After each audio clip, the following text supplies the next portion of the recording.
all for joining me. Thank you for the introduction, Matthew. Citron Informatics, supporting industrial users in structuring data for AI. We are a materials informatics company. Our primary focus is in experimental design. The goal for the work I'm going to discuss today, very quickly, is essentially to get data into ML as quickly as possible. To do this by combining a variety of different data sources and foster the transformations associated therewith, and to really empower less sophisticated users through the interface. Non-goals here are trying to define a data storage layer, an archival format, or to create a standard data representation, but it defaults back into functioning in that role. And so we should sort of consider why we want to do that, because really we're talking about creating, sort of meeting people where they are. This problem that Citron is trying to address is essentially, how can I reduce the number of experiments it takes to build a new material that hits particular performance characteristics? That involves taking some very sparse, heterogeneous, and incomplete corpuses and doing a lot of data conditioning on them. That's sort of my expertise. And it also involves an awful lot of very clever machine learning, which I strongly recommend folks watch one of our founders talk in a video, sort of how the rest of this stack sort of consumes what I'm going to be talking about here in terms of the data. Our customers, it's very important that we provide a good user experience, because if our customers were wanting to rely on experts, they'd hire experts. They wouldn't just pay for a platform. So we need to make sure that we're actually taking the people who have domain knowledge, who have been developing these materials, and not require them to learn a lot of Python, Jupyter notebooks, all this sort of stuff. And then most of the data I'm talking about, most of the data associated with systems would never see the light of day. This is not open data, but we do actually prioritize the idea of fair data here anyway. So what is the state of our partners' data? Very rarely are the systems linked. If they are, they're not formally linked. It's sort of informal sharing of identifiers. Most of the information is in historical, most of the historical information is in weekly structured reports, lab notebooks, handwritten. Humans have a tremendous amount of information in their head that we want to get them to transcribe in some sense. And you have to keep in mind that any new data point is going to cost $10,000, $100,000 per experiment, require days or weeks of staff time. So because this is sort of small data and very expensive data, a lot of the approaches that have been taken in a big data context are just completely inapplicable to what we're trying to accomplish. However, fair data principles are actually really useful internally to these organizations, because the same kinds of longevity problems that we have in the general community show up in these institutions as well. And so we actually keep that in mind when we're trying to organize this. So what kind of constraints does a solution need to satisfy?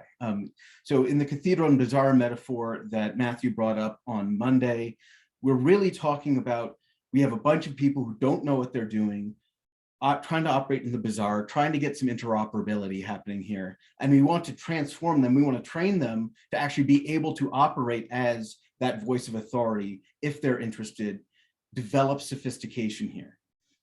We need simplicity. We can't have a huge learning curve. We need flexibility because we want to work in glasses and polymers and alloys. And the jargon is completely inconsistent across those fields. Trying to build an ontology or a controlled vocabulary to cover all of that would be, I failed at that many times in the past in my own life. And evidence from conversations I've had with colleagues that are trying to teach ontologies to material scientists show that it's hard and slow, albeit once they pick up the tools, they actually get great results. Most of the staff at these institutions, at these partners, are programming allergic. So it really has to be, unless you want to learn. And so this is the scaling complexity thing. Unless they want to learn, you need to just sort of respect that they're going to stop and do the smallest amount they can do in order to get their job done. Data entry is triage, and so we need incremental support. We need people to put in information as it comes to them and not expect records to be whole. A lot of the historical records aren't whole. And we want to minimize migration. If we have a good IT system for chemical inventory, let's hook that system. Let's not try and be everything to everyone. So given these sort of technical constraints, what actually is unifying within material science? First off, every sample has a history, has a chronology. And that means that we can use that inheritance, in the animal presentation, this was also emphasized. We can use this inheritance as a relational system for saying this material inherited from this material. Don't worry about sort of the pictures on the right for a second, but you're dealing with directed acyclic graphs fundamentally. And sometimes they're simpler systems, and in simpler systems, you'll have one mixing step and a nice linear set of processes to transform that, in this case, into a battery that you can test. And in something that, let's say, is more consistent with a polymer situation, which you'd see on the bottom there, you have these incredibly massively interconnected webs where you have lot numbers that are actually ending up in multiple samples. And you actually have to keep track of this inheritance of material, because that has real correlations in terms of performance. And so using directed acyclic graphs to represent these final materials, you have these sets of processes that generate materials that are measured and may serve as ingredients in other processes. So we have these very, very simple concepts that align well with material scientists' intuitions. If they share a common precursor, we can actually link to the same object on platform. And we actually draw a distinction between a recipe, a concept, an intention, and the actualization. So if you do the same recipe 10 times, you will actually have 10 different material run systems that derive from that shared material recipe. And so that kind of interrelationship is maintained. The other thing we do in order to actually, this is great because it's very simple, but it doesn't really capture any of the complexity and the jargon I was talking about. And for that, you really have to rely on custom vocabularies. I thank you very much, Charlie, for introducing everyone to the concept of custom vocabulary, controlled vocabularies earlier today. One size fits all schemas fail, but what we do have is we have essentially what amounts to a simplified ontology. We let people completely control their vocabulary and dictate a small number of relationships between those terms in order to actually fully characterize what's going on in their system. Scientific terminology like cure time, ultimate yield strength, or temperature controller settings are treated as first-class citizens, where you'll associate with it a value, types of units, bounds, that sort of thing, or if it's a categorical, or if it's a molecular structure, the right kind of validation that value requires. And then we do clustering of concepts using object templates to say a viscosity measurement depends upon temperature and a calibration fluid. And those would be 3 different attribute templates tied together, and know that we would expect those to show up simultaneously in our graphs. And so the customer and every single partner has their own platform instance. And so each platform instance evolves its own vocabulary according to the needs and wants and interests of that customer. But each of those templates has the capability to represent, and I'll get into this in a second, links more broadly. So it's not just, hey, let's create a set of terms that doesn't have any broader implication. And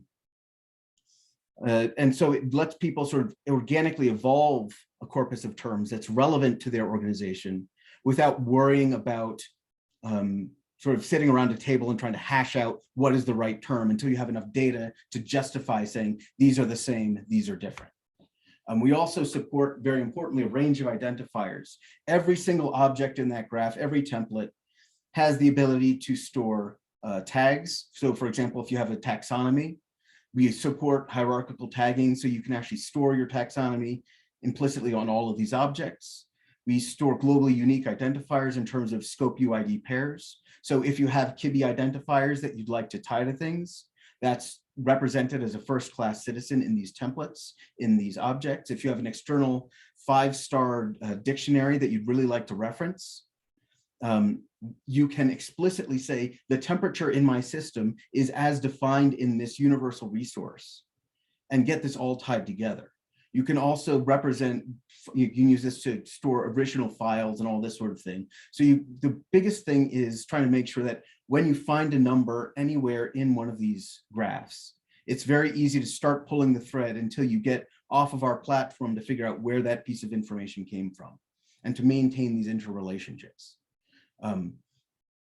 The other thing is this nests very nicely with, let's say, an on-site chemical database, sample database. And so that, if you really want to interfere with a business deal, the best way to do that is to irritate the IT staff.